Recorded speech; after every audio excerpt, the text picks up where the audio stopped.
Okay.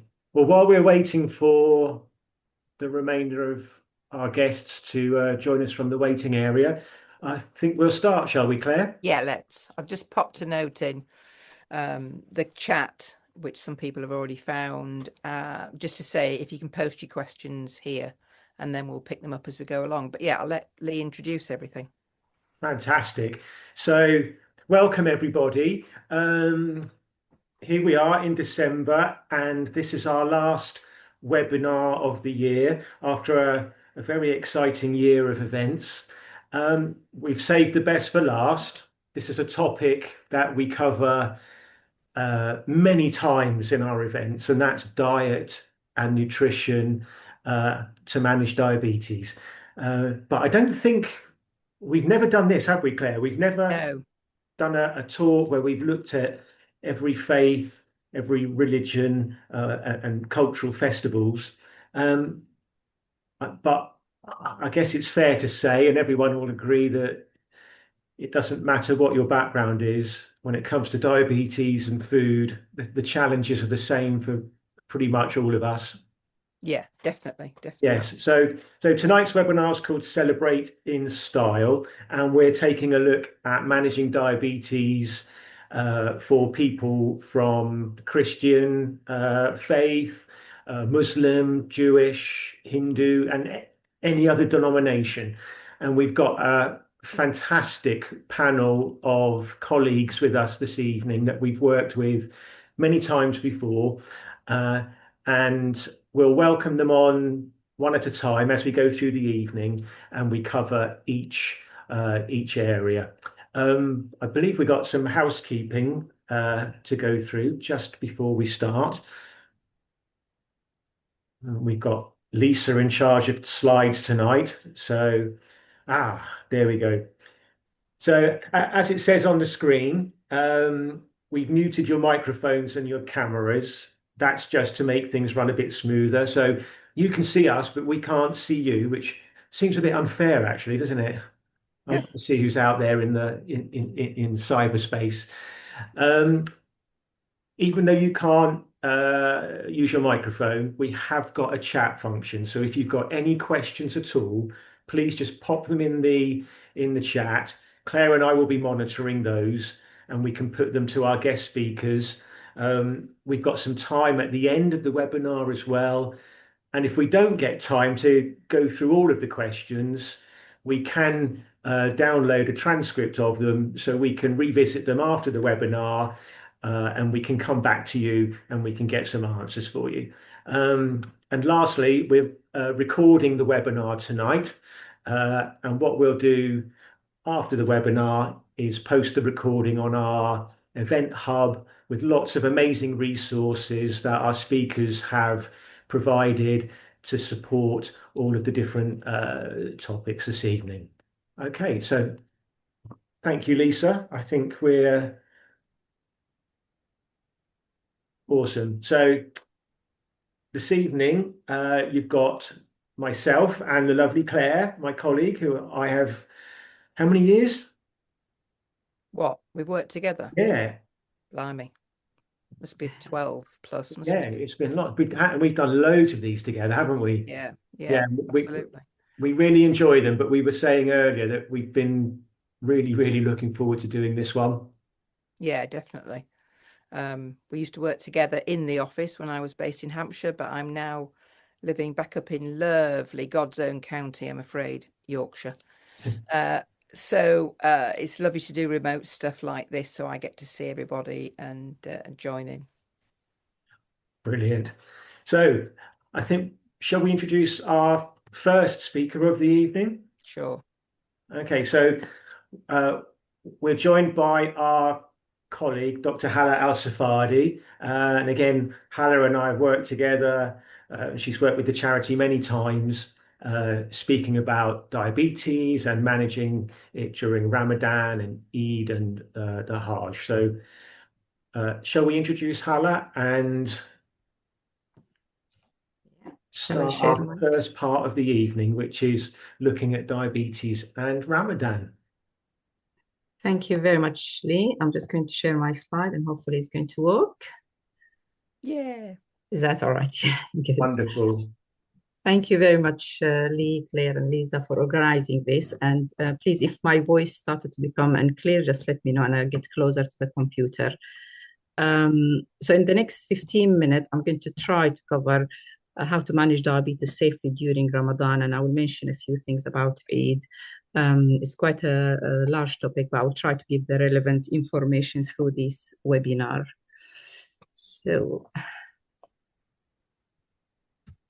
now I'm trying to move the... Is the slide moving? Yeah. Okay. So fasting in principle exists in all religion, but it's different from religion to another. So Ramadan is the fasting month in Islam. And fasting is Ramadan is obligatory for all healthy adult Muslim. It's about 29 to 30 days where people abstain from food and drink from sunrise to sunset. And because the Islamic calendar is a lunar calendar, Ramadan does move around the year. So sometimes it will fall in summer and sometimes it will fall in winter. Multiple verses in the Quran talk about fasting, but it's clearly there's as well few verses that emphasize who should fast and who should not fast. And one of the verses say, those among you who witness it, let him fast. Then if sick or on a journey, then a number of other days. God desire is for you and desire, not hardship. So clearly the fasting is not meant to cause hardship for us. It's supposed to be a form of worship and connection to God. So who's exempted from fasting? Those group, clearly, I think it all makes sense. Children, the old and frail, people who cannot really understand the meaning of fasting, who have learning difficulty, dementia. The people who are acutely unwell shouldn't be fasting. Similarly, people who have chronic illness like diabetes, especially the cases where fasting may be harmful to the health, should not really be fasting. Any other circumstances that put hardship on people, really, people are exempted from fasting. Things like long travel, some physiological status of women like pregnancy, breastfeeding, menstruating, they are all exempted from fasting. And this is very important for people to know because it is in the religion and it's clearly saying that in the Quran. So in terms of fasting, we all know that in all religion, fasting has some spiritual and well-being benefit for people. People like to fast. They have it as a way of more connection to God or to religion. But it's at the same time, the way I look at it, it's a really good opportunity for people to change some of their habits. So not necessarily habit to do with food and drink. It's sometimes something to do with behavior, eating and some behavior, some language, anything which habits take people, they can actually have this opportunity to change it. But we know as well that there is some challenges with the fast. When Ramadan fall in summer, the fast is very long. It's 19 hours. Luckily, Ramadan now is going to be in February and it's going to move more toward the winter, so the days are going to be shorter. But in general, taking medication for chronic disease can be a challenge during Ramadan. At the same time, if people have strenuous job or in hot weather, that can be as well some challenges there. So what happened to our body when we fast? When people try to fast, around 8 hours after they start fasting, naturally the blood sugar will drop. Usually our body will actually start some auto-regulation mechanism where the insulin will be secreted less and some other hormone will be secreted in attempt to release sugar from the liver to the blood to be used as a source of energy. And that's to prevent the blood sugar to go too low. Now, unfortunately, if you have diabetes, sometimes this hormonal auto-regulation can be impaired. And that's why we do worry about some complication that can happen with fasting. And the most important one is having very low blood sugar, hypoglycemia. But at the same time, high blood sugar can be a complication, especially when people break their fast, especially if their food has high carbohydrates, then they can have a really peak of their blood sugar. Dehydration and clots sometimes can be a risk, especially in long days and hot weather. So how to prepare for Ramadan? Usually we advise people about a month or two prior to Ramadan to discuss with their healthcare professional. And the discussion should be around fitness to fast. The healthcare professional will be advising about the risk of fasting. They wouldn't be telling the person whether they should fast or not. They will just give them fact about the risk and how to minimize that risk if the person decided to fast. At the end of the day, the decision will be the person to do the decision and not the healthcare professional. The risk stratification will be actually depending on multiple things: the age, the medication the person is on, how long they had the diabetes, how their blood sugar is, if they have any complication, what's their job look like, and as when is Ramadan as well. Like if the day is 19 hours, the risk will be higher compared to when the day is shorter. So this is some example on the risks associated with fasting. So we count people as a very high risk if they have a recent hospital admission, if they usually have low blood sugar frequently, or if they don't feel the hypoglycemia, which what we call hypo unawareness, if they have type 1 with unstable blood sugar, pregnant lady if they are on insulin, and people who have advanced complication, whether it's eye, heart, kidney, they are all counted as a very high risks. Moderate, high risks, type 1 with stable blood sugar still counted as moderate, high risk. Type 2 are on insulin, pregnant women on diet or metformin, and stable complications. So those groups are still counted as moderate and high risk. And the only group that is counted as low risk is the people who have type 2 diabetes who are taking medication that does not cause hypoglycemia. And when I'm talking about the risk, this is a risk assessment from a medical point of view. It doesn't mean that the patient should or should not fast. This is just assessing their risks and inform the person about the risk of fasting in their case. But at the end of the day, the fasting should be the decision of the person themselves. And I know lots of people who actually fasted successfully. They planned for it and they monitored and they had no issue at all. But we need to remember Ramadan is not only about eating and drinking. So if the decision was that the person is too high risk to fast and they decide not to fast, they can complete their duty by doing other act of worship like praying, giving charity, and they even can make it up at a later date when the day becomes shorter. There will be a day when the sunset will be like now, the sunset will be around 4:15. So people could actually make it up at a later date. However, if they decide to fast, along with the discussion with their healthcare professional, they really need to work very closely with their diabetes team. And the most important thing, they need to have their medication looked at. Very often we need to adjust the medication. Could be the dose or could be the timing of the medication, but definitely medication need to be looked at and discussed. It would be a good idea for people who decide to fast to try a short fast before Ramadan, just to test how their body will react and how they will do.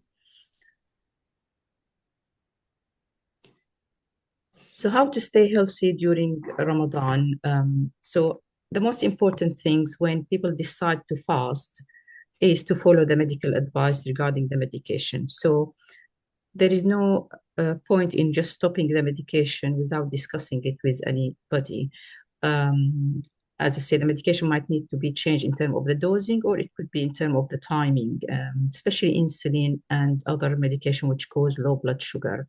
Monitoring the blood sugar is very, very important. People should monitor much more frequently, at least 4 to 6 times daily.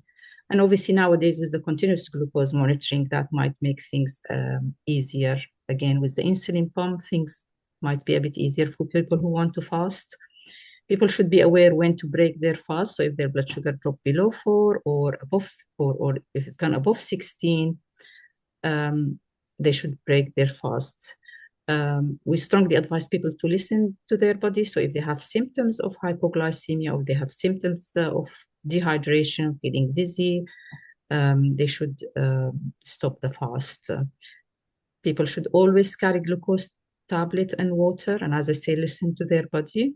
And we strongly advise people to tell somebody that they are fasting. So a colleague or a friend or the family member, to tell them that they are fasting and what to do in case they get hypoglycemia. Wearing medical alert bracelet is very highly recommended as well. So it's all about really choosing the right choices in Ramadan. So it's a habit that most people break their fast with dates. Dates has lots of sugar in it. It is good, it has fiber, but it's at the same time high carbohydrate. So we advise people not to have more than 1 to 2 dates when they break their fast. People, they should be aware of the portion size. So even if people are fasting, their stomach is still the same size. It's actually the size of a fist. So the meal shouldn't really be a big meal. So having frequent small meals during the non-fasting would be better than having one big meal where it can cause high blood sugar after the meal. Choosing the whole grain option, which release the energy slowly, like the wholemeal bread, the brown rice, oats, these sort of things release energy slowly. And especially in the early morning meal, it can give energy throughout the day. The same healthy advice applies. So they should have fruit, vegetable in their plate. The portion of the carbohydrate should be a quarter of their plate, and they can choose different source of protein, preferably the white meal or fish instead of the red meal. But there is as well non-meat source of protein like the lentil, bean, and pulses, which is a very famous ingredient in lots of culture, Asian culture and Arabic culture.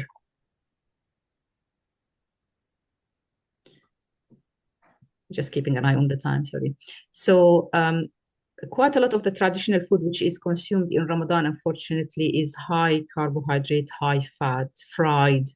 But it's about breaking the habit, really. It's about getting used to the healthy option when it comes to looking after diabetes. And it's not only for the person who have diabetes. We do recommend that the whole family take the same approach in adopting the healthy choice. So trying to use the baking or grilling instead of frying, avoiding using the ghee and butter and using olive oil instead, reduce the sugary food and reduce the amount of salt. Very, very important, people, to make sure that they hydrate really well with water in the non-fasting hours or any fluid, but be aware, they should be aware of the fluid that contain high sugar. So fruit juice have very high content of sugar. So a limited amount of it should be fine. Some people think if they're fasting, they shouldn't be doing any exercise, but actually light and moderate exercise should be fine. And in fact, it's recommended to carry on with. At the same time, obviously, be aware of the effect of the exercise on blood sugar, especially for people who are on insulin or on tablet that can cause the low blood sugar. So more monitoring should be done when people decide to do some exercise while they are fasting. Most people, if they are smoking, they manage to stop smoking from sunrise to sunset. And I always tell people this is really a golden opportunity to think seriously about stopping smoking. When people manage to not smoke for that long hours, then that indicate that they can actually do it. And I just try to use that opportunity. Again, losing weight, if people look after what they are eating after the long hours of fast, theoretically they should lose weight. Unfortunately, some people put on weight mainly because, as I mentioned, the traditional food in Ramadan are usually food that are fried and high in calorie and carbohydrate. But it is a golden opportunity for people to stop smoking and to lose weight.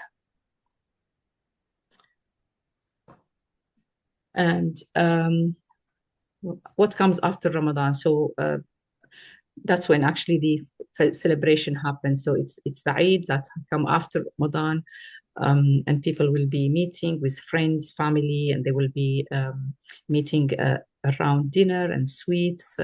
So people have to be very cautious about the Eid after Ramadan. I always say it's not about really depriving yourself from having sweet. It's about controlling how much and the frequency and the portion of it. So everybody could enjoy celebrating Eid. Everybody could enjoy all sorts of sweets. Every country have a traditional sweet, but all the sweets which are served in Eid are high in sugar. Still, people can enjoy it. Some adjustment to their medication or some adjustment to their if they are on insulin. But at the same time, as I say, we strongly advise more of a family or a group approach of choosing the right choices in terms of the amount of sweet and the frequency of having sweets during Ramadan. So I hope I haven't taken more than the time I needed. So the last slide, I'm just Lee mentioned about Hajj. Hajj is another topic, maybe another time. It's still early for Hajj. It's going to be in the summer. What's coming soon is Ramadan and Eid, so I thought I would focus on that. But basically, to take home message, some people used to avoid seeing their healthcare professional because they don't want to hear the advice that you should not fast because you have diabetes. But actually, fasting during Ramadan is possible for many people with diabetes. And I've seen people with type 1, I've seen people with type 2 who fasted. But the most important thing is that they should be well educated because safety comes first. So they should really work very closely with their healthcare team, monitoring their blood sugar, knowing when to break their fast, adjusting their medication as per the recommendation of their healthcare professional. I always tell people, if you see a healthcare professional who is a Muslim, he might understand what Ramadan is all about. But even if your doctor or nurse are not Muslim, you could actually explain to them what's your routine during Ramadan. So you could explain what you do throughout the day, what's your food look like, and they will be able to help you with advice about your medication. Because if we look at Ramadan, it's a routine of a day. So yes, the meals will be at different time and they will be longer for fasting, but the medication can always be adjusted according to different diets that people adopt. So explaining to your healthcare professional what Ramadan is, if it's happened that the person is not a Muslim, will help them to give you the appropriate advice. And the last thing we always say is health is a trust from God and protecting it is part of the faith. So safety comes first. Fasting in Ramadan is very possible, but be aware of the risks and the safety. And I hope I haven't taken more than my time, and I will stop the sharing, but I'm happy to take any question. Thank you, Dr. Hala Asafadi. There aren't any questions yet in the chat, but there may be more that will come up a little bit later on. And that was really, really helpful, I think, and answered a lot of questions. And as you say, if you talk to your own healthcare team, whether or not they understand what Ramadan is, they can give you that advice and guidance, which I think we all benefit from, and certainly adjusting medication and having a think about, as you say, stopping smoking, which is a really good opportunity, isn't it? So if we'll move on, shall we, to Azmina Govinji and Sheena Bhagat-Ruti, who are going to cover some more faiths for us. And as I say, if anybody's got questions that they want to pop in the chat, and we can either give to the speakers at the end of their session or at the end of the whole session. So if I can hand over to Azmina, I think she's going to go next and talk about the adjustments that you can make when she's covering her topic. Thank you so much, Claire, and it's lovely to be here. It's always so nice to talk to our diabetes community. I'm going to be talking about Diwali, and Sheena is going to be talking about Melas. We'll take about 15-20 minutes to do that, so I hope we can cover everything you need. But first, who loves their food? Right? We all love to eat, and having diabetes does not mean that you can't enjoy what's on offer during Diwali. It is a time of celebration. Food is part of our identity. It's part of our culture. We want to be hospitable. So there's nothing stopping you making those celebratory dishes. It's a symbol of love, care, and warmth. Perhaps what we need to think about is the types of foods that we're cooking and the amount that we're serving for ourselves if we want to manage our diabetes. And getting feedback in the moment is really useful. So if you test your own blood glucose, then that can really help you to see, oh God, I had that, tiny, tiny piece of Murphy, but look what happened. I think I'm going to lay off that for now. So understanding your own body and seeing how you react to certain foods is really helpful. But as I said, Diwali is a time of celebration. The thing about Diwali, though, is it's not just one day, is it? This can last for several days. So you could have lots of late nights and early mornings and preparing foods. This can get really stressful and it can lead to overeating. So it's important to pace yourself and to think about how you can best manage your blood glucose so that you can fully participate in everything that's on offer. So I'm going to share with you 3 top tips on how you can manage your blood glucose during Diwali when you have diabetes. The first one is around, enjoying whole foods. The second one is how to eat. And the third one is those sugary foods that we all, part of Diwali, isn't it? Part of the celebration, and how we can manage our intake of those. So firstly, whole foods. Well, we want to be thinking about the foods that are high in fiber, high in soluble fiber, high in all types of fiber, but actually those high fiber foods that are going to help keep our blood glucose levels slow and steady. And whole foods are foods such as beans and lentils. Think of the dals that we have in our cuisine, mung dal, chana dal, tur dal, masoor dal. We have so many beautiful colors, textures, and varieties of dals. Those are the ones to fill up on. All the beans, the charna, the kidney beans, the black-eyed beans, all of those, again, great foods for your blood glucose levels. Fruit and vegetables, nuts and seeds.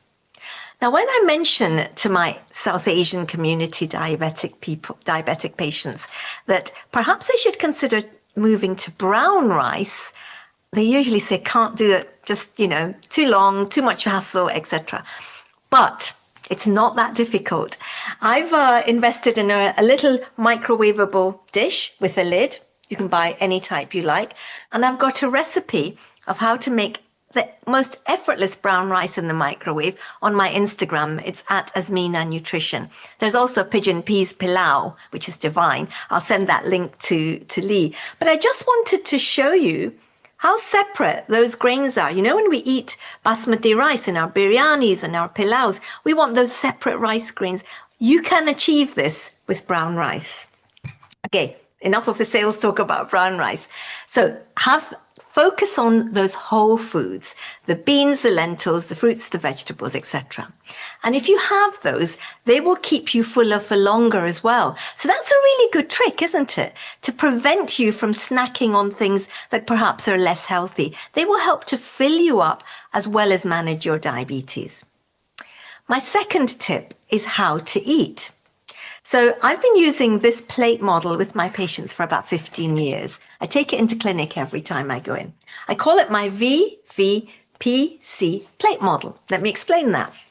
So imagine when you've got your plate in front of you that you've split it into quarters. 1/4 veggie, one quarter veggie, or let's say an apple after your meal, veggie or fruit or salad, 1/4 protein, lean protein, and 1/4 of those carbs that we spoke about, like the brown rice. It could be wholemeal atta that you use in your roti. It could be whole grain bread, as Hala suggested. So this is where your starchy carbohydrates would go. So if you start to think about this, say you're going to a buffet table and there's everything there. Consider putting the veg on your plate first. Fill up that half with salad or bindi or aubergine or all those beautiful vegetables that we have in our cuisine. If you're vegetarian, the protein section would be where your paneer or your dal or your beans and lentils will go. If you eat meat, choosing lean meat like chicken breast, or very lean minced beef would go here. And then that's where your carbs go, which was those wholemeal atta roti or millet bajra roti or the brown rice. If you have to have brown rice and you're not convinced yet, that is fine. I'm just wondering whether we can just move the needle just a little bit. And that plate is actually downloadable from my website. This is one of the books that I've written, but this plate model is downloadable from my website if you want to stick it on your fridge, and that can help you to keep to that VVPC model. And my third and final tip is around the sugary foods that we eat. Now, come on, you can't have Diwali without having something sweet. We all know that. But perhaps consider the fact that you know that whatever you're going to eat, that gulab jambu, that jalebi, that barfi, it is going to make your blood glucose go up very quickly and go down very quickly. So if you're making your own, consider whether you can have, for example, rather than sweetened condensed milk, consider light or unsweetened condensed milk. Rather than full cream evaporated milk that you might be using when you make your mithai, consider a lighter version. Instead of using sugar, consider dried fruits. In fact, I created a date laddu recipe. It was part of the work I did with the Department of Health Better Health campaign. And that's on my website. Again, I'll give you that link. But there are ways to create these delicious sugary snacks that we love, but actually without having that effect on your blood glucose. And perhaps consider breaking it into quarters. That way you'll have a quarter of a burfi, make it last longer, eat it mindfully, which Sheena will go into, and you are still participating. And if you think about it, if each one of us during these beautiful celebrations was just to be that little bit more mindful of not only ourselves, our family, the community, maybe we can motivate each other to start eating better by making these small changes that sometimes you won't even notice. But as a community, it can help us to improve our long-term health. So good luck. Thank you. And I will hand over to Sheena, who's going to talk to you about Melas. Lovely. Brilliant. Thank you, Asmina, for all those brilliant tips. I've definitely loved the VVPC plate, always very handy on my fridge as well. And thank you, Lee and Claire, for having me, and for you all to joining us on a Wednesday evening. So today I'm going to cover practical ways to enjoy a Mela fully, without guilt, without restriction, but also without sending your blood sugars up and down like a roller coaster. So for anyone who isn't familiar about a Mela, it's a large but also lively celebration attended by the South Asian community, with food stalls, music, dancing, everyone coming together during the summer. So I actually remember going to Melas with my family when I was much younger. And the minute we arrived, all those senses kind of switched on all at once, you know, smelling those fried food, the spices, the sweets coming through, all that aroma, and hearing that Bollywood music playing in the background. It's brilliant. And seeing the vibrant colours, busy queues and exciting stalls. So all of this together naturally stimulates our appetite very, very quickly. And because it is a celebration, it's very easy for us to fall into a few habits. For example, eating a lot faster because we're excited to try everything, but also grazing along the way and then we don't realize how much we've eaten as well. So sugary drinks and also salty foods are everywhere, and it can affect our hydration levels, but also our blood sugar levels too. So understanding the environment is very handy for us to keep our blood sugar levels steady, but also in a healthy way. So my first tip of the day is movement. Movement is really helpful, especially in terms of diabetes.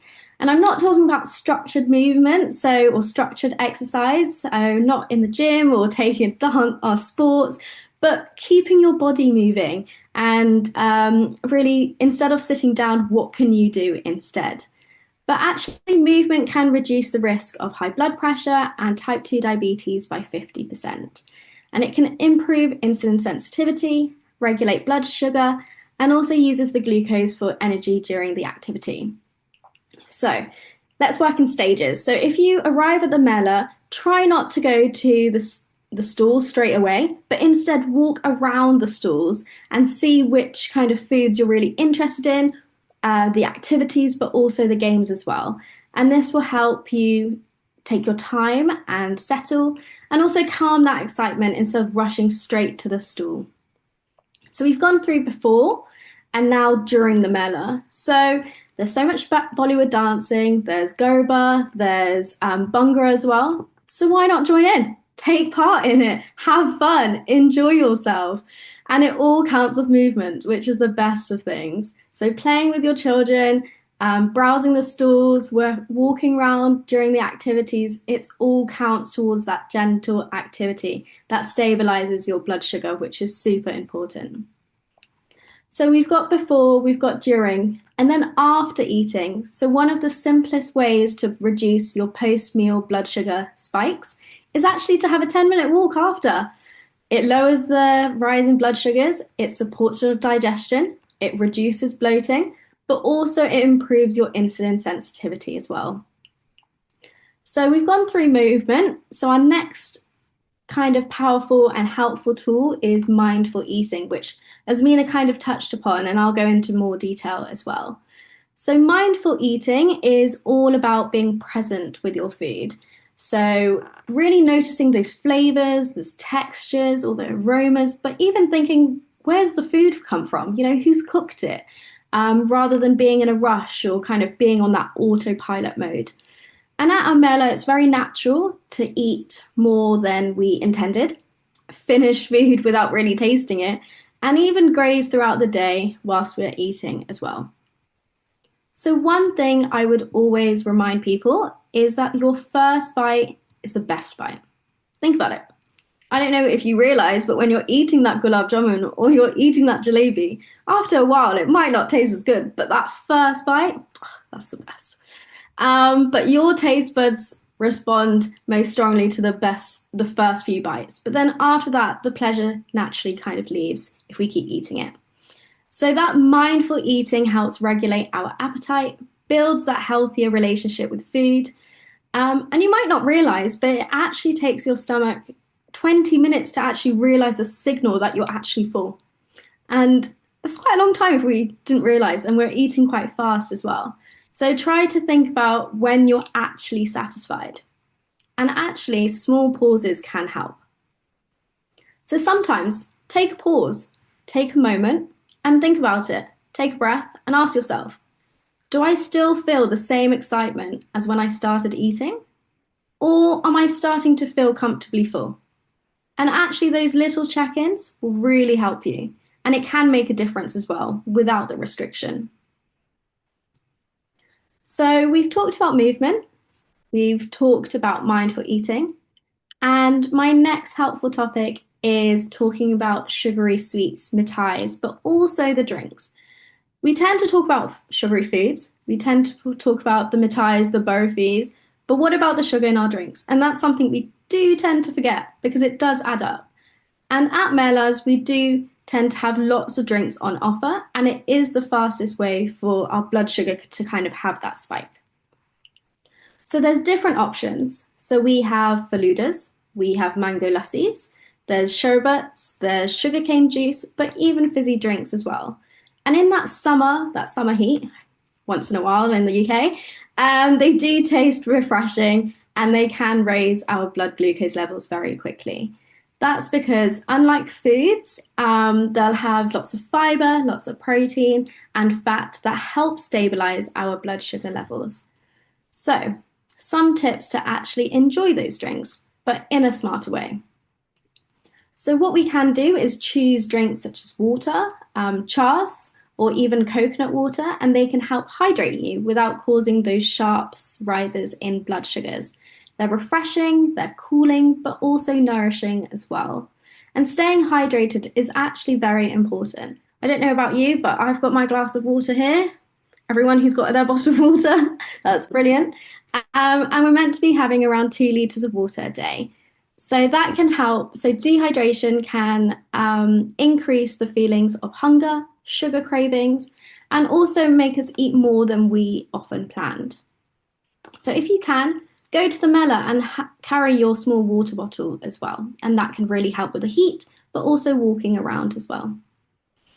And sometimes we might often have a cup of chai, which is always needed. And I know I do like a chai as well.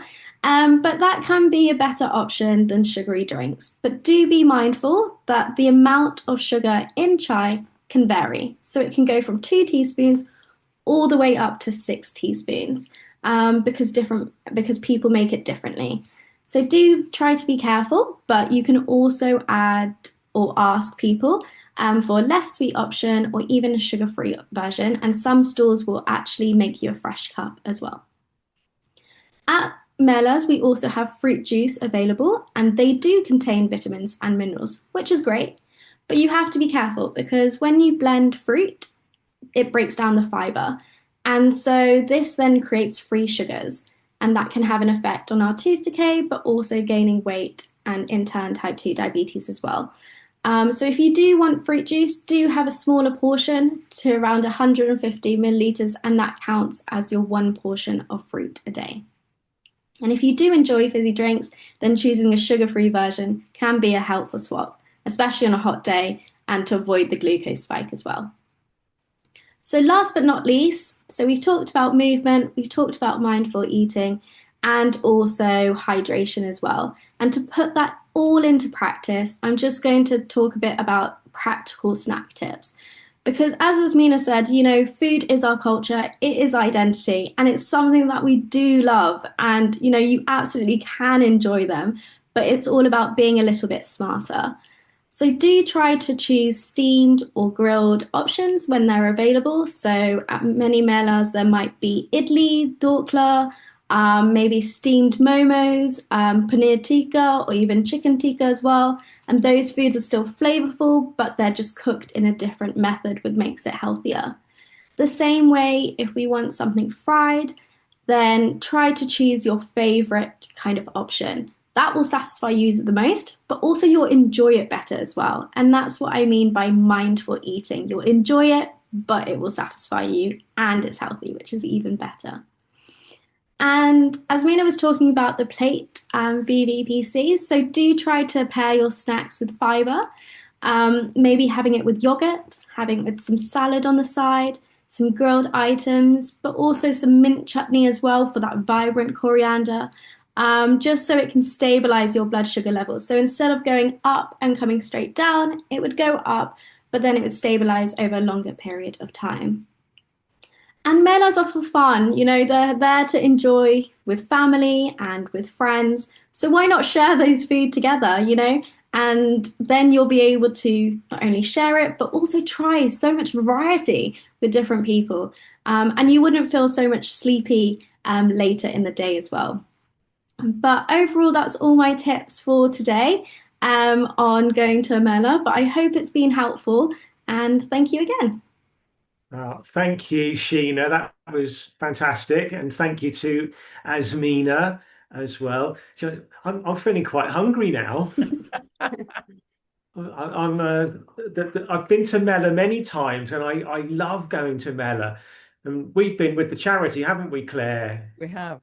Where we've been to the ones in Southampton and great they're fabulous. food, great atmosphere. So well, we've covered Ramadan and Diwali and Mela.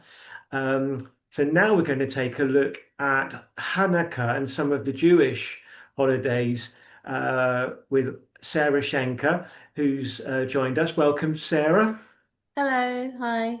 Okay, Thank you for having me. That's okay. And I realise we've got limited time tonight, so we're Right, taking a okay. bit of I'll try and be quick. No, you take your time. It's fine. We're taking a quick look at all of these different areas, but I think food for thought. Pardon the pun.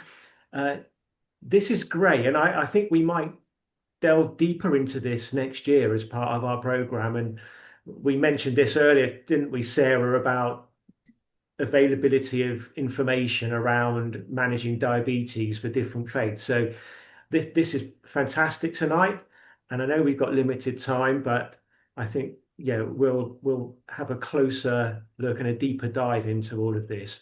So, but over to you, Sarah. Okay, thank you. I'm just going to share my screen.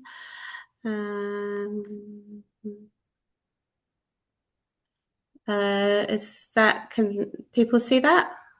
So yeah, I was saying that Friday night dinner starts with 2 prayers, one for the wine and one for the bread. And the bread is traditionally challah, which is a sweetened bread, meant to symbolize it being a celebration.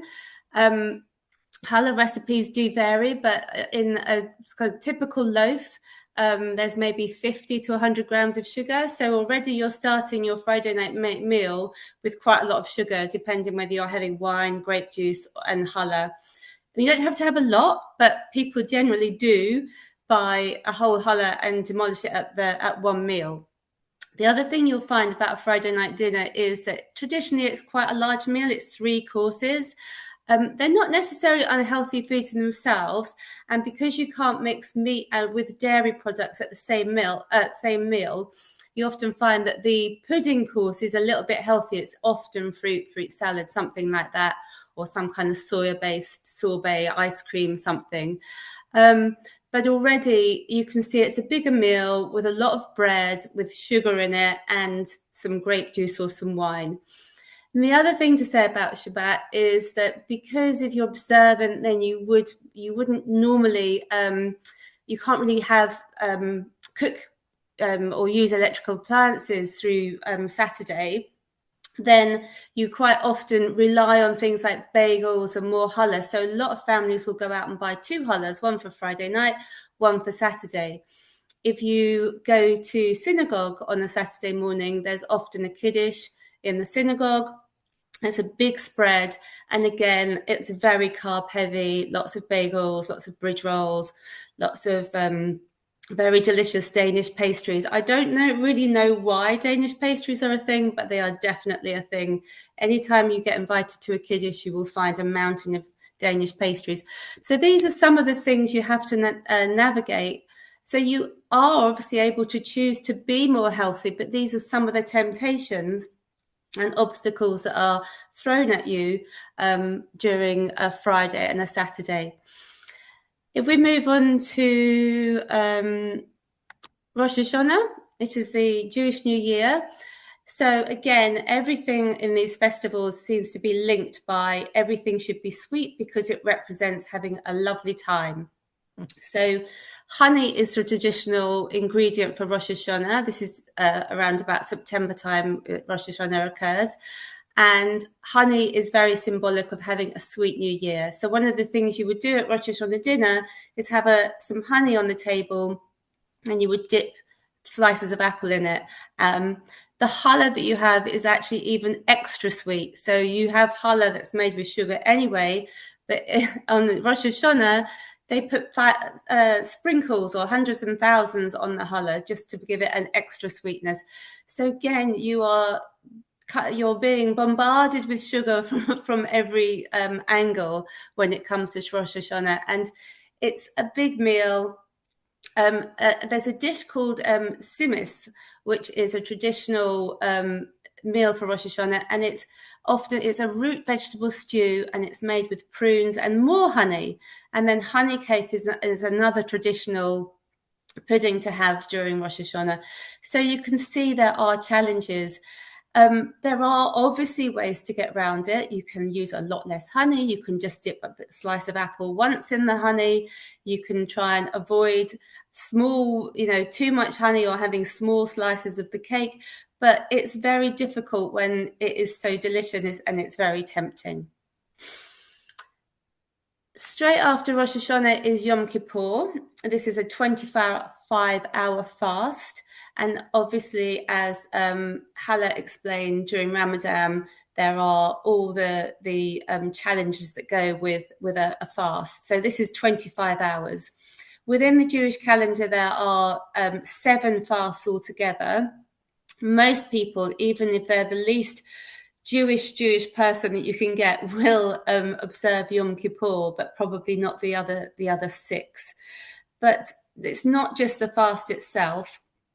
It's the fact that pre and post meals are often very large and will include more of the delicious bread. If any of you have never had challah, it's probably the closest to it would be a brioche, and it's very Moorish and very delicious. But as in Islam, it is all about health first. So there are lots of exceptions where you do not have to take part in the 25-hour fast. If you can't do without water, then you should have water. If you just need to have something very small during the 25-hour fast because it's better for your blood sugar control, then that is all permitted. So it's all about putting health first, just as it is in Islam. Okay. Then we come to Hanukkah, which is coming up. So Hanukkah this year starts on the 14th of December. And it's a story about the Jews being under siege and that they only had enough oil left to keep a light going for one day. But by some miracle, the oil lasted for 8 days. So Hanukkah is an 8-day festival. And to celebrate the oil, foods are traditionally fried. So two of the most delicious things you can eat in Hanukkah are potato latkes, which is like shredded potato cakes, deep fried, and of course donuts. So of course bringing in that sugar.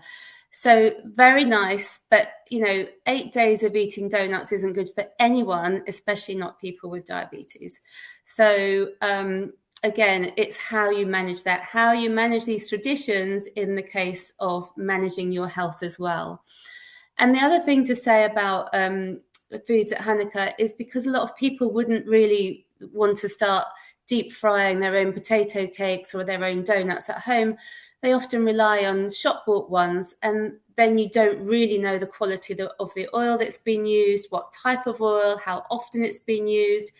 If oils are overused, then they can start to form what's called trans fatty acids, which are obviously not good for your people's cholesterol levels. They are more prone to, trans fatty acids, once they get into cells, are prone to free radical damage, which can cause inflammation. So there are lots of negatives about poorly fried food and oils that have been reused too many times or are not a healthy oil. So again, it's how you balance celebrating the festival with fried food, but not overdoing the latkes and the donuts, and especially not the shop-bought versions. That's quite a tricky one because it is an 8-day festival and you celebrate every night by lighting candles, like you light one the first night, two the second night, and so on. So mostly people will celebrate this festival every single night. Then as we come through into the what we would call New Year, but we've already had our New Year, so into about February, we have a festival called Purim. And this is where the Jews were able to defeat somebody called Haman, who wanted to annihilate the Jews. And he wore a 3-pointed hat. And so Hamantaschen are little pastries filled with sweet fillings, such as jam, poppy seeds, and chocolate. And they are the traditional sweets eaten during Purim. It's a fun festival, so there's lots of fancy dress, lots of children dressing up and doing. That's a really, really fun festival where you reenact the defeat of Haman.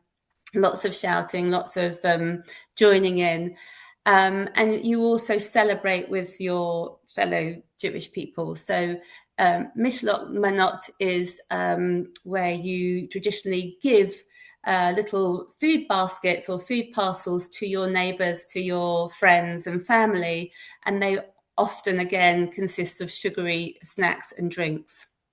And then the other thing, which is really surprising, I was telling some friends I was doing this talk the other day, and I mentioned this fact, that this is the one day a year where alcohol and getting drunk is actually encouraged. Again, not good for anybody really, and especially not good for people with diabetes. So how you navigate that again is through mindfulness, through thinking ahead, through maybe thinking that, you can share maybe a little bit of dried fruit and some less sugary drinks, or just sharing anything that's a bit more healthy with people and hoping that they will do the same. So there are it's a lot of these foods are traditional rather than what we would call halakhically important. So it's managing the traditions against what you actually have to do. So you don't have to get drunk, but you can obviously enjoy one small alcoholic drink and still be part of the festival. So then as we come into spring, Passover starts. This again is an 8-day festival, and it's about the Jews being able to escape from Egypt and not having time to leaven their bread. So they had to make unleavened bread that they could take with them as they escaped. So this is where matzahs replaces bread and all other grains for 8 days. And what you'll find is Passover should actually be the perfect excuse to eat really healthily. Fruit, vegetables, lean meats, and a bit of fish is probably all you actually need. But what happens is that the shops get overrun with matzahs and kosher for Passover ultra-processed foods. So everybody cashes in on the fact that people are having Passover and that they can sell you all this kosher for Passover food, what you don't actually need. In the shops, you'll find all sorts of like cakes and chocolate-covered matzahs and all sorts of things that you really don't need. Kosher for Passover jam that you can spread on your matzahs, and it's all very unnecessary, but it is what you will see in most families. So again, it's thinking outside the box. How do I get away from the traditional Passover food, which you don't actually have to have? The only thing you need to do is avoid bread and grains called hametz, and eat really, really healthily.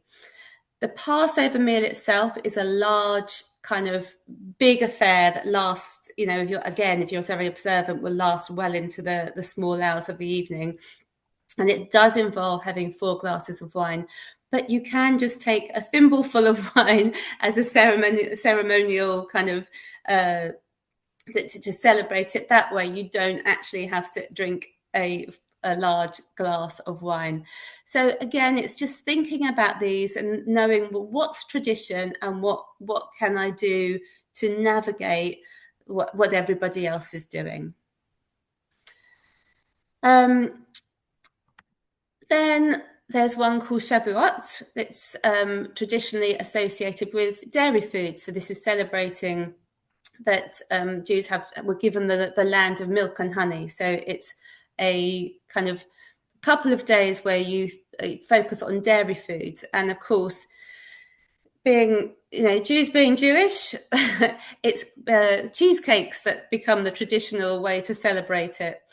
So it seems to be associated, rather than having yogurt, which would be absolutely fine for everybody, cheesecake seems to be the food of choice to celebrate this festival. And also the little pancakes that are filled with sweetened cream cheese, they're also very popular. During Shavuot, there are 2 festival meals, and again, they tend to be quite large meals. You probably don't need to eat quite as much as people are serving. So it's just being really mindful all the time that, yes, it's nice to have a small slice of cheesecake, but you don't need to eat it for the whole festival. And then finally, Sukkot is something that, again, probably more observant Jews, I would say, would probably partake in this festival. And this is where you set up an outdoor structure in your garden or somewhere outside, and you eat with others. So it's quite celebratory, and the whole eating with others means you often eat more than you usually would, I would say. So again, the meals are large. They're characterized by lots of challah and lots of, sweet meals and grape juice and wine and those sorts of things. So just to recap the common challenges across the festivals, there's a lot of fast-acting high carbohydrate foods appear in many meals. So the challah, matzahs, the hamantashen, all the sweet stuff. Sweet dishes are common in celebrations, especially honey and donuts. The celebratory meals are often very large. There are 7 fasting days in the year, and obviously they are 25 hours long. So you do have to think about all the things that Hala said in her talk to see if they're right for you, because your health always comes first. That's the most important thing. And there's often, being a cynic and looking at the food industry, there's a lot of ultra processed foods available, and people do become quite reliable on them because they just become part of the thing that you go and buy for the different festivals where you don't actually need to. So that's it. Thank you very much. I hope that was pretty informative. Absolutely. Yes, thank you. Crikey. You just reminded me of all the things that come during the year, and maybe we're the most, I don't know. We should be the most obese. Yes, it's not easy, is it, avoiding that lot? But hey, thank you for going through the whole year of naughty things that are put in front of us and trying to explain why. I'll let Lee. Yes, well, it's fascinating. It's a little bit of a history lesson as well, isn't it? So Yes, I was really lucky, Claire, because you invited me to several of the Passover evenings when you were living down here. yeah, They were really lovely evenings. they are nice to share, aren't they? And we did one back up here in Yorkshire very Yeah, recently at last Passover. So, and they are. I mean, a lot of it is about sharing, and food in I think all festivals and religions is about sharing, isn't it, and bringing people together. But it's looking for that healthier way of doing it, isn't it? absolutely. Well, if I wasn't hungry before, Starving now. we're hungry now. We haven't even finished. So, right. So that was fascinating. And now we're on to, I guess, this is our last section of the evening, and very relevant because Christmas is upon us, isn't it? And I'm sure it won't be long before the supermarkets are clearing the shelves to put the Easter eggs out as well. So we've got our lovely colleagues, Lauren and Georgette. Again, I mean, we've worked together so many times, haven't we? Georgette and Lauren are both in the Solent NHS area, which is where we're based as well. So, yeah, welcome back. Thank you for having us. Yeah, thank you very much. So we'll hand over and let you talk about Christmas and Easter. Yeah, we're doing a little bit of a tag team. So I feel like we've got a bit of an advantage being in December. So it's quite easy to think about Christmas. I think it was a little harder for us to think about Easter, but we tried to combine the both together in one presentation. And I think it's just hit me. There's only like 3 weeks almost till Christmas, but 122 days till Easter. So we've got a little bit of time to think about that one. So yeah, Lauren's going to start us off with a little bit background to Easter and what we celebrate and why. Yeah, Lauren and I, we both got our Christmas sweaters on, haven't we, tonight in honor? Yeah, I've got my Christmas minion jumper on today.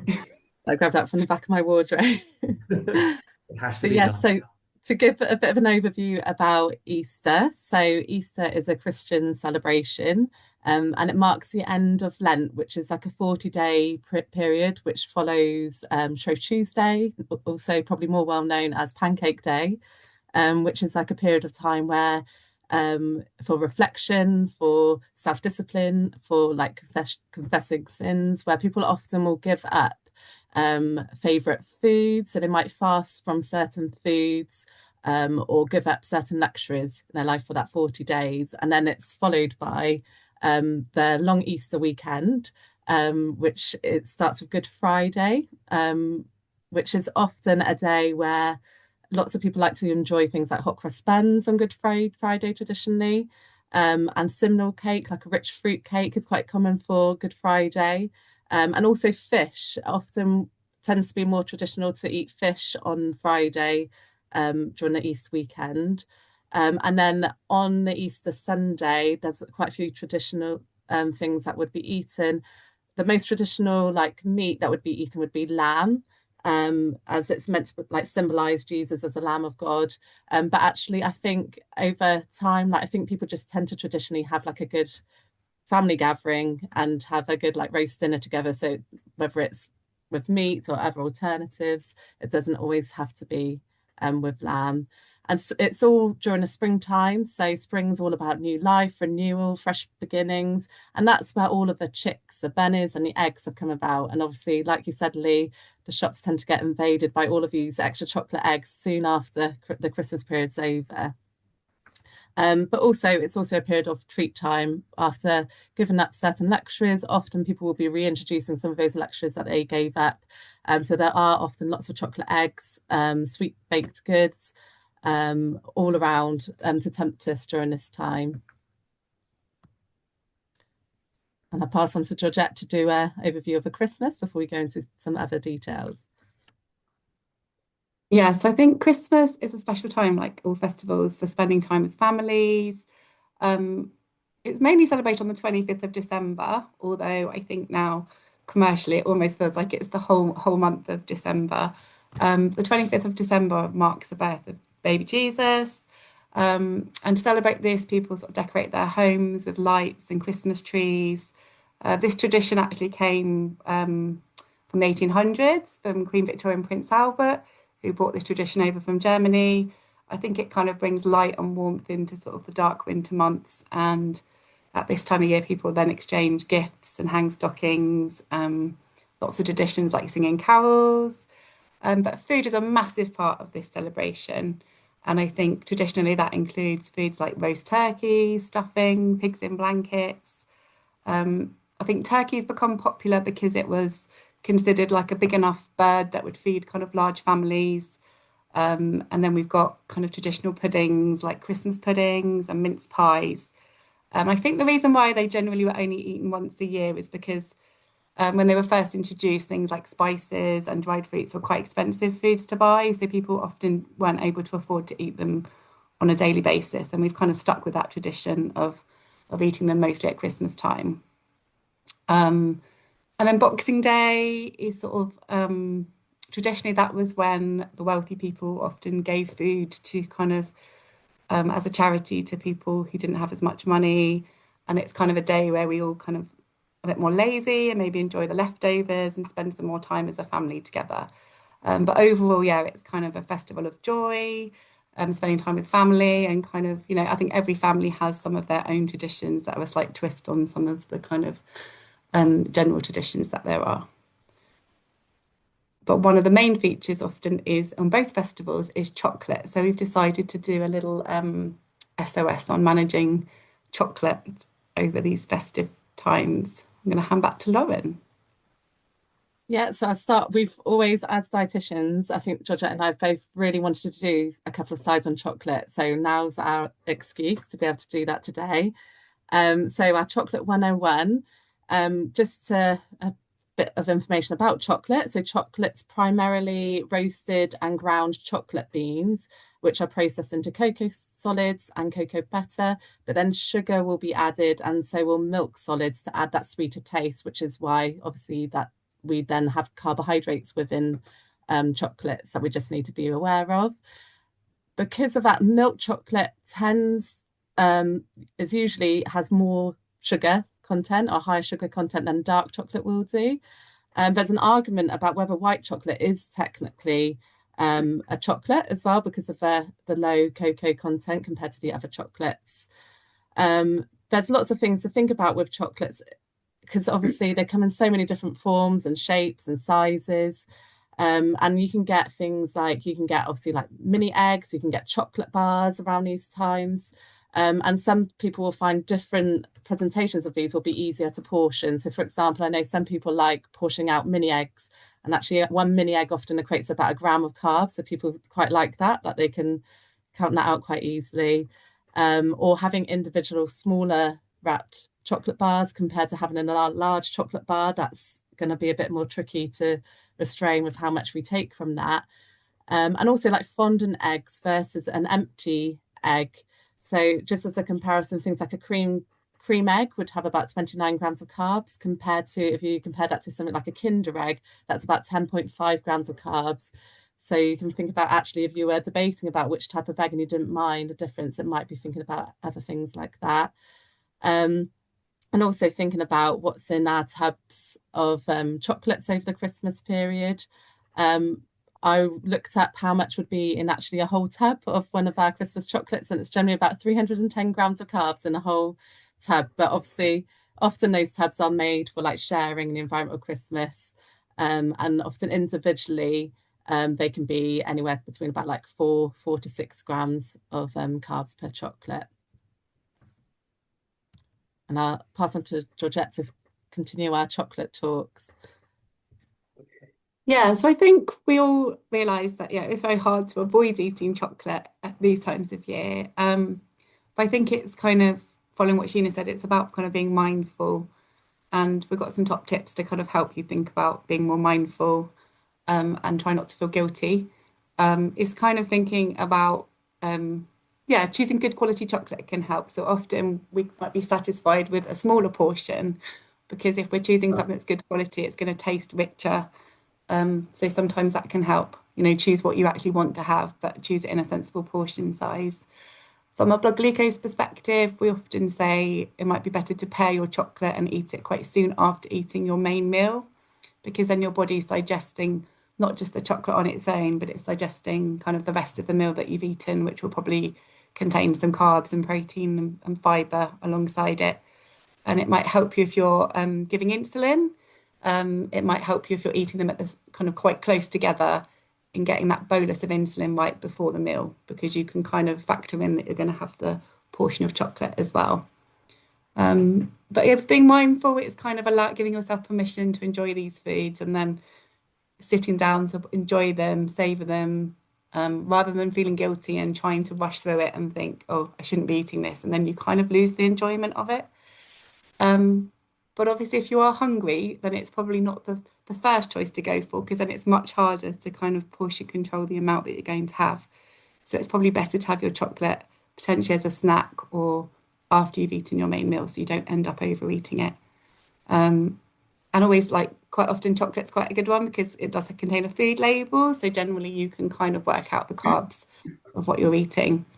Just a quick note to anyone that's thinking that diabetic chocolate might be a healthy alternative. Actually, it's not recommended to choose anything that does say suitable for someone living with diabetes, because generally they're not a healthier option. They often contain ingredients that can cause stomach issues. They act as a kind of a laxative, and there isn't any kind of nutritional content that makes them healthier in any way. So you're better off enjoying just the normal chocolate that you want to have. So those are our kind of top tips on hopefully being able to enjoy it mindfully over the festive season. And I'm going to am I not handing back to you? I think it might be. Yep. And I was just going to add, I forgot to mention about a chocolate tip that Georgette and I read while we were preparing for this, about if you have loads of leftover chocolate eggs or chocolates at Christmas time, then someone was suggesting melting it down and creating like a fruit fondue, dip your fruit into those. And I thought that was actually quite a good idea, because I know particularly at Easter time, and particularly if people have children that get quite a few eggs, often it is difficult to eat all of those up within that short period of time.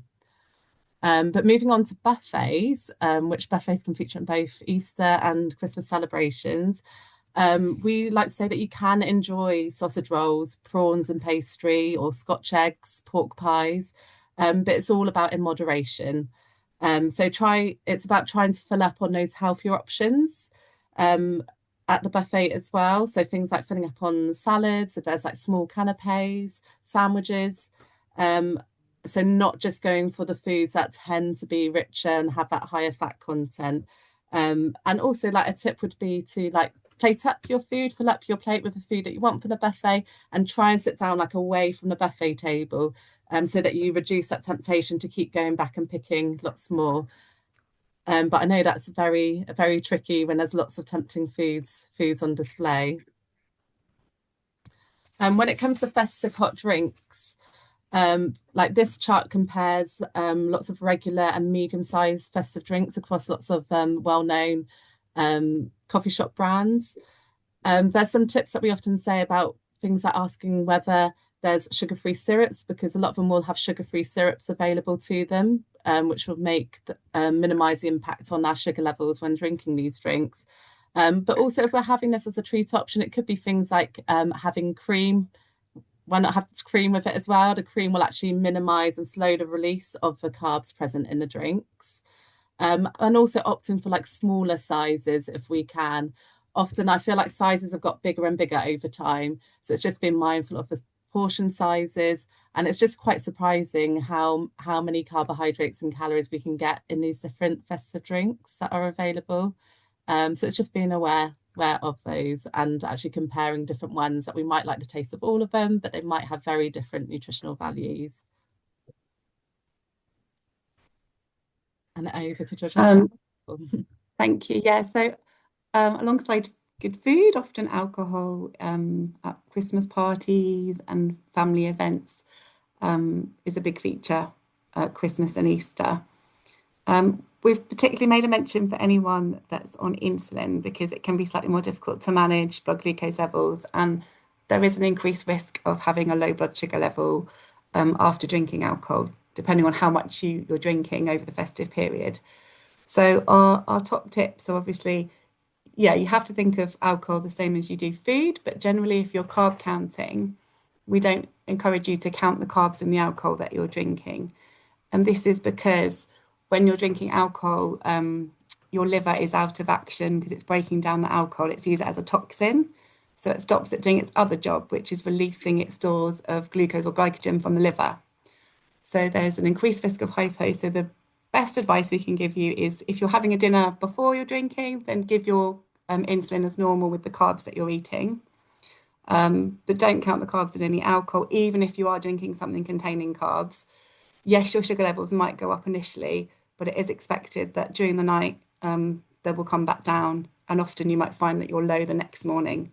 So to counteract that, the general advice for most people, unless you're on a pump, is to have a carbohydrate-rich snack before you go to bed. And then make sure in the morning as well that you might need to make sure you've got some carbs in your breakfast as well. And just be mindful, like, if you're out with friends and, other things that might push your blood sugar levels down, if you're walking or dancing, sometimes people to the untrained eye, they might think that someone is drunk and actually they might be having a hypo. So it's always good to carry some sort of identification and have a buddy that's looking out for you. But it doesn't mean you can't enjoy alcohol. It's just to be careful. And then I think Azmina covered this really well earlier in her session, but it's the same principles of sticking to kind of, whatever meal it is, whether you're eating out or, when you're not enjoying festive parties and things, it's kind of going back to kind of normal eating, and on those days in between, trying to follow sort of sensible portions. So it's the same plate model. We say half your plate being some sort of veg or salad, a quarter being your sort of lean, good quality protein, and a quarter of your plate being your sort of whole grain carbohydrate foods. The whole grains are recommended because they contain more fiber, so they help fill you up and they sort of stabilize blood glucose levels. And if you're aiming for about a quarter of a plate carbs, that's generally always going to be sort of less than a 50-gram amount of carbohydrates, and plenty of veg to provide that extra fiber as well. So if this was your kind of Christmas or Easter dinner, then at Christmas it might be your sort of turkey as your protein, lots of seasonal veg, and then your potatoes or a little bit of Yorkshire pudding. And then Lauren's going to kind of look at other ways we can measure portions. Yeah, so just following on from what Georgette said, this is like a reminder of what we should be eating when we're not feasting. We appreciate that some of these portion sizes might be increased, particularly on like Christmas Day itself or on that Easter weekend. But it's trying to have that guideline so that we can quickly get back on track. So choosing sensible serving sizes, having smaller amounts of like the high carbohydrate or sweet treats where we can. Trying to stick to one portion of like our favorite dessert where we can as well. because I know it can be tempted to try lots of different ones, or it could be very small portions of each of the different ones if we're having them in combination. But this is just a reminder of those hand portion sizes, emphasising that we generally need at least 5 portions of our fruit and veg. Generally, a hand palm size serving would represent our portion of fruit, or like 2 cupped handfuls of things like leafy salads, chopped up veg. If it's potatoes and a lot of our carbohydrates, it tends to be roughly our clenched fist size portion. If we're looking at things like fats and oils or high fat foods, for peanut butter, it's a thumb size portion. For butter, it's the tip of our thumb. And olive oil would be the same for the tip of our thumb. And then a small handful if it's anything like mixed nuts and seeds as portion size. For our meats, our protein foods, it tends to be around that palm of a hand. It's the whole palm if it's for fish, and generally the palm for any of our meats, or like a couple of eggs would be our average portion size for a meal. And then for things like our dairy, we've got now about 200 mils of milk would be roughly 1 portion, an average pot of yogurt at 125 grams, or a finger of cheese or a small matchbox size of cheese would be an average portion. We tend to need 2 to 3 portions of dairy on average to meet our calcium requirements. And yeah, so that just gives you that overview of those different portion sizes there, and in combination with those plate proportions that Georgette went over on the previous slide. And also about going crackers for colourful fruit and veg. Obviously, it's really good if we can go for like any seasonal veg that's available during Christmas time or springtime for the Easter, because there's often a good variety of seasonal veg, and the different colours will represent different vitamins and minerals that we'd get from those. And also it tends to be a lot more cost effective and also more sustainable for the environment if we're going for those seasonal produce. Some examples would be things like Brussels sprouts, parsnips, carrots and cabbage that would be available at Christmas time.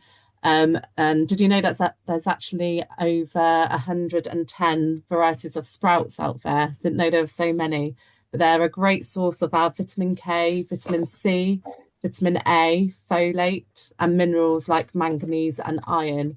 So if you do like your sprouts, don't forget those on your plate on your Christmas dinner. And it's just watching out for those festive extras, like things like honey, like watching what our portion sizes of those are. But still doesn't mean it's a complete no-go. Adding satsumas to our stockings can be another way to sneak in some extra portions, and particularly good for the kids to try and encourage them to meet their 5 a day. And again, there's lots of seasonal spring vegetables. Some examples there like asparagus, rhubarb, strawberries, radishes, spring onions, cabbage and leeks out of a fruit and veg, amongst many others that will be available at that time of year. So yeah, kind of just to summarize everything, I think it's kind of just thinking about balance at this time of year. So even if you have kind of had a couple of days of overindulging, that's perfectly normal. And rather than trying to kind of skip meals to compensate, we recommend it's more helpful to kind of be kind to yourself and kind of just get back into your normal routine as soon as you can. There's no point kind of feeling, beating yourself up. It's better to respond with kindness. What matters most is how you kind of approach, the next day, so that you kind of feel like, you can get back into normal habits rather than thinking, oh, well, I've eaten something, I might as well just carry on eating that way.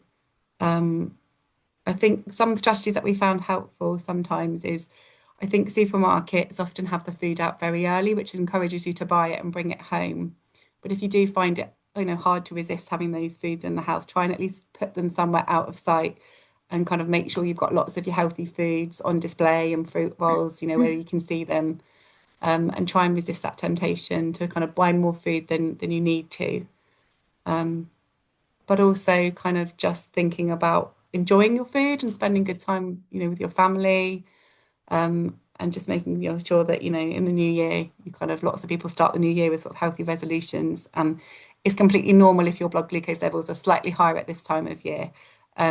This small kind of slight rise over a few days isn't anything to worry about. With diabetes, it's kind of a long-term effect of having high blood sugar levels over a long period of time that's more of a worry. So we move on to the next one. Sorry, Lauren. I'm conscious of time. But I think what can be difficult, I think we're all so busy and it can be more difficult to try and fit in kind of exercise. And it doesn't even have to be sort of formal exercise. I think it's just thinking about how you can keep yourself moving. All movement is good. It might be going, to a seasonal ice rink. It might be doing an Easter hunt with the children, just doing lots of dancing, or anything counts. And if you have kind of eaten quite a carb-rich meal, a really great way sometimes is to go for a brisk walk afterwards. It's a really natural way to kind of lower blood glucose levels. Just be mindful if you are on insulin, that kind of very aerobic activities tend to lower blood glucose levels. So it might actually mean that if you're going to do exercise, you might not need to give as much insulin before and after those meals, because the exercise will kind of naturally lower the blood glucose levels.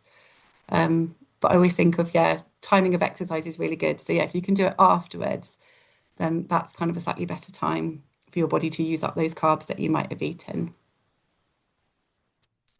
Yeah, and because of time, we were just highlighting here about vitamin D in winter time as well, that it's recommended for everyone to have a vitamin D supplement, particularly during those winter months between September and March, due to our bodies not being able to produce that vitamin D as efficiently. So particularly being aware of that if you're in what we'd consider as a higher risk group and not getting as much sunlight during those months where we are outdoors, or if we cover our skin, for example. There are some food sources, but often it's tricky to get our full vitamin D that we need without that sunlight on board as well.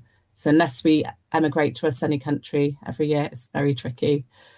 And then finally, we've just finished with some bits of information about carbs and our favourite foods. And we have got some links at the end to things like our DigiBeat and our, well, not our personally, but some DigiBeat and Carbs and Cows resources available to everyone that do have some great posters and bits of information as well. But just to highlight that our hot cross bun would be about 30 grams of carbs. On average, mini eggs for 20 that are on that picture, that's going to be about 20 grams of carbs, so one gram per egg. A small mince pie is generally about 25 grams of carbs. Individual chocolates on average about 6 grams of carbs. A Christmas cake, like a small portion with the marzipan and icing, would be about 33 grams of carbs. And Christmas pudding, the ones that come in those individual packs in the dome, they're quite surprising. They're 60 grams of carbs for one of those individual portions. And then trifle is about 10 grams of carbs per tablespoon serving of trifle. And it's just being aware that there are ways to have healthier versions of all of these festive favourites. So we've just got an example there showing the differences in pastry, that actually changing the type of pastry used for some foods like the mince pies. So using things like filo pastry compared to like a short crust pastry, you can see the massive change in the fat content there. Or just changing it so that you have a star shape on your mince pie instead of a full pastry top will also make a healthier alternative. Things like with hot cross buns, things like making our own hot cross buns with things like wholemeal flour to have like that slower release of sugars from those as well. And consider buying like mini versions of anything where we can still savour that taste and enjoy it as much as the bigger version. But thank you very much for your time and listening to us today. And then we've got our links and things that we can share with you in case anyone wants to. We've also put a little plug for sick day rules, because often there's lots of bugs going on around at this time of year, and it was just a reminder for everyone to check before that they've got their ketone strips in date. So just a plug to kind of remember those things around medication, especially if the GP surgeries are closing some of the days over Christmas. Fantastic. Thank you, Georgette and Lauren. It was a great interview and lots of food for thought again. And I think, we could talk for hours about this, couldn't we? Yeah, but no, that's really, really good. People are asking for the slides. I think Lee's said you're going to share everything, aren't you? Yeah. What we'll do is I'll email everyone some information, everyone that's joined us. But on our event hub on the website, we'll put the recording of the webinar, and then we'll add all of these links to resources and websites, so that everyone can just access them straight from the hub, and we'll send that out to everyone so they've got all the information. Super. What I'll do, I'll put my Ank's sick day rules leaflet on there as well. Yeah. Which is very informative. Yeah, it's good. Have we got any additional questions, Claire? No, people just saying thank you. I did have one question. What Lauren and Georgette, what are your thoughts around, because you spoke about chocolate quite a bit, and we all love chocolate. And I know that a lot of people with diabetes, if they go low or have a hypo, reach for the chocolate, or I hear people all the time say, "Oh, here, have a Mars bar." But there's a difference, isn't there, between chocolate and getting sugar in fast? Yeah, chocolate tends to be much higher in fat, so it's not the quickest acting kind of treatment for bringing blood sugar levels up quickly. You'd actually be better off with some sort of jelly, like sweet, or something like very sugary, like a small can of like sugary drink, or some orange juice, or even just some sugar dissolved in some water. Chocolate might be a good kind of second line treatment if you're not about to have a meal or something and you want to keep them up. But yeah, it's even though some people do use it, it's not always the quickest acting. Would you agree, Lauren? Yeah, no, definitely. We tend to say to all our children as well in our team about, if they mention treatment with a chocolate bar, we get worried that they could continue going low just because of that long delay before the sugars are actually released. So we would say the same. Yeah, definitely. Okay, well, I think that's been a really informative evening. I've enjoyed it. Yeah, me too. So, very, very big thank you to all of our guest speakers this evening. And this year we've been really lucky to have Dexcom and Embecta and Insulet, who make the Omnipod, sponsor our event program. So a big thank you to them as well. And on the Digital Hub, we'll put links to all of their information and their websites. What's the two Ronnies? It's a good night from her. Me. Yeah. And a good night from him. That's it. So thank you so much, everyone. Yeah. And we'll see you in 2026. Yeah. Have a happy Christmas, Hanukkah, Ramadan, Diwali, and have a wonderful 2025 year end. Yes, and it's nearly here. Absolutely. Thank you, everyone. Thank you very much. Thank Good night. you. Thank you. Take care.